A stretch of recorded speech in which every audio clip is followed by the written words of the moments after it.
Aloha, y'all. It is Wednesday, Woden's Day, Woden Wednesday, the 7th of May, named after Odin, obviously.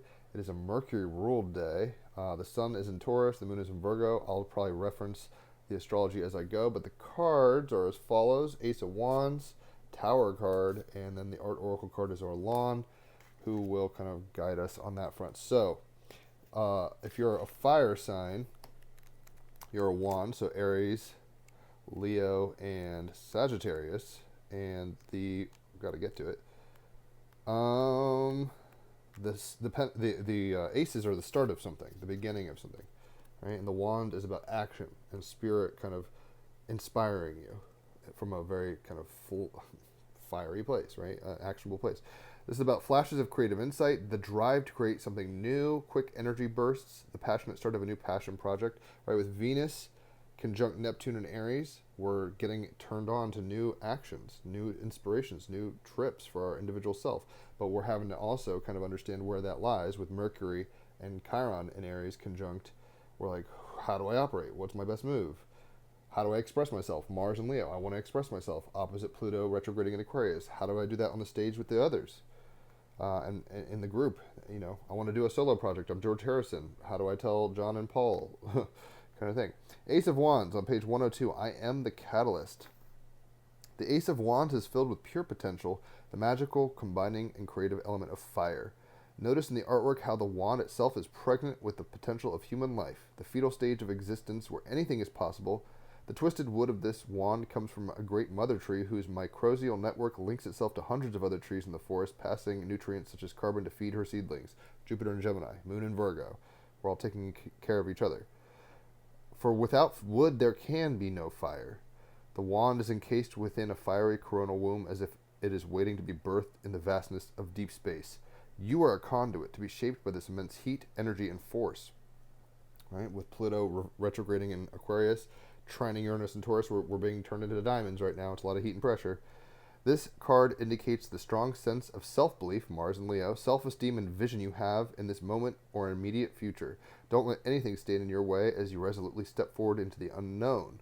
Fire burns brightly and will generate the highest and greatest of visionary aims and ambitions, but you are at the start of your journey, a novice, with much to learn and contend with. Right? Mercury in Aries, Neptune conjunct Venus in Aries, Jupiter and Gemini. You're a beginner. Don't think you know it all.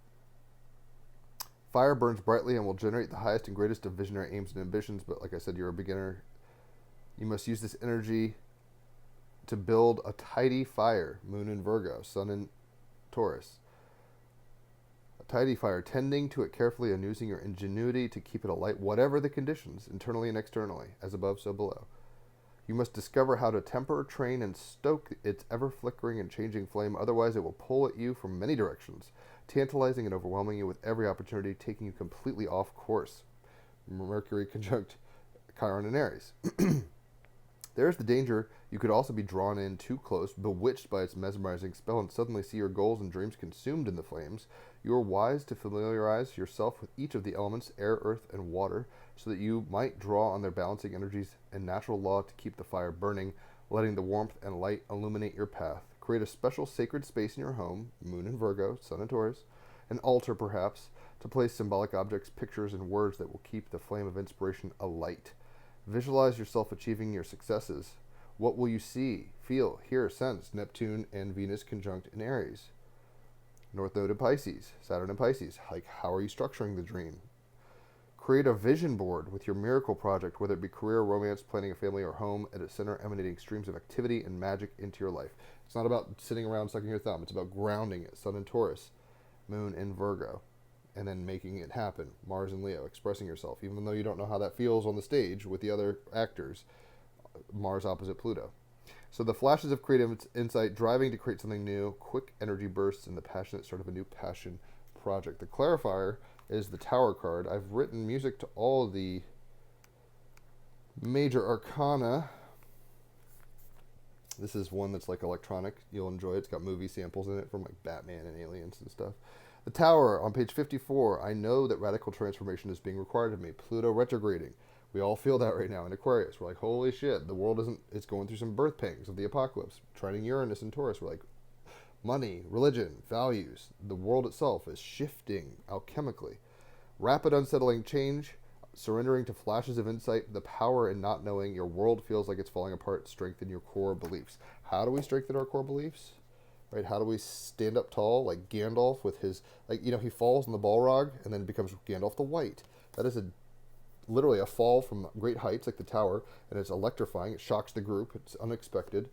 And then he transmutes into a new level of Gandalf, where he can actually wield higher levels of magic and transmutation, right? But it's not fun or easy. He has to basically die, right? Die to be reborn. Pluto in Aquarius, retrograding. The artist we've got is Orlan, the wild card today, and this is very timely. So even her story is some Mars in Leo opposite Pluto retrograding in Aquarius stuffs. Where are you at, Orlan? Here it is. She's French.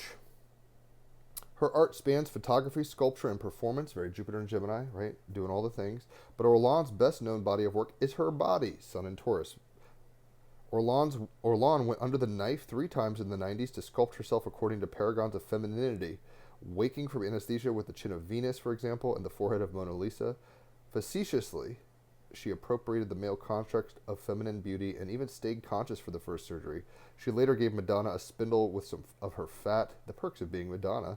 Today, Orlan is still her own test subject, but operates with digital technology rather than scalpels, right? She was her own experiment. How shocking. She wrote, she took action. She didn't just sleep on it. But the advice we're getting from her, even though I'm not saying anybody should get plastic surgery particularly, don't fear pain. Art is an anesthetic. How do we get through the fire? It's like Kanye, through the wire. We're going to say through the fire, through the transmutational fires. How do we deal with the slings and arrows of outrageous fortune that are going to change us, right? We use art. We use creativity. We ground spirit into our bodies and create beauty, Sun and Taurus, for practical service to ourselves and others, Moon and Virgo, right? For enlightening and enlivening life, Jupiter and Gemini. To express yourself, Mars and Leo, even though you don't know how others are going to take it or receive it, right? Pluto and Aquarius retrograding. There's so many changes happening. Pluto trining Uranus and Taurus. But we have to still be ourselves, Mercury, Neptune, Venus and Aries, and we have to express ourselves, Mars and Leo. But we're going to have to do that in such a way that we're not burning down the house, right? Sun in Taurus, Moon in Virgo. Be of service and ultimately bring beauty. Sun in Taurus, right? It's Venus ruled. Express yourself, Mercury ruled day, and bring beauty and ground it by using the anesthetic of art, North Node in Pisces, which is a higher octave. Neptune is a higher octave ruling Pisces. So hopefully that's made sense. If you've enjoyed this, tag somebody. Maybe they can get something out of it as well. Holler for a reading. 3 hours of astrology and your chart and kind of getting the whole picture is 150 USD. A personal reading for cards, both tarot and oracle, for an hour is 50 USD. If you tell somebody to come to me and there's like a reference in that sense, you get half off on cards. So if you bring a friend, tell a friend to come, you get cheaper card readings, which is nice. And then if it's your birthday, happy birthday to you, you get half off, whether it's an astrology reading or a tarot reading. So keep that in mind. If you think it's a little too pricey, save it for your birthday. Or tell somebody whose birthday it is, go to Jim. He's got a half off deal. And then you'll also get a reference. So a whole lot of deals there. So I hope you enjoy your Woden's Day. Make sure you're communicating effectively, grounding your actions into an ever-changing world through beauty, basically. Use art as the anesthetic to get you through, because that's really the only way to go down that rabbit hole successfully. Make it beautiful. He's been on my podcast. Anyway, check out the Team Rabbit Hole podcast. I'll post it in the comments. Definitely check out the song that I wrote for the Tower card. I think you'll enjoy it. It's a full-on production. So enjoy your Woden's Day. I'll catch you all on the flip side.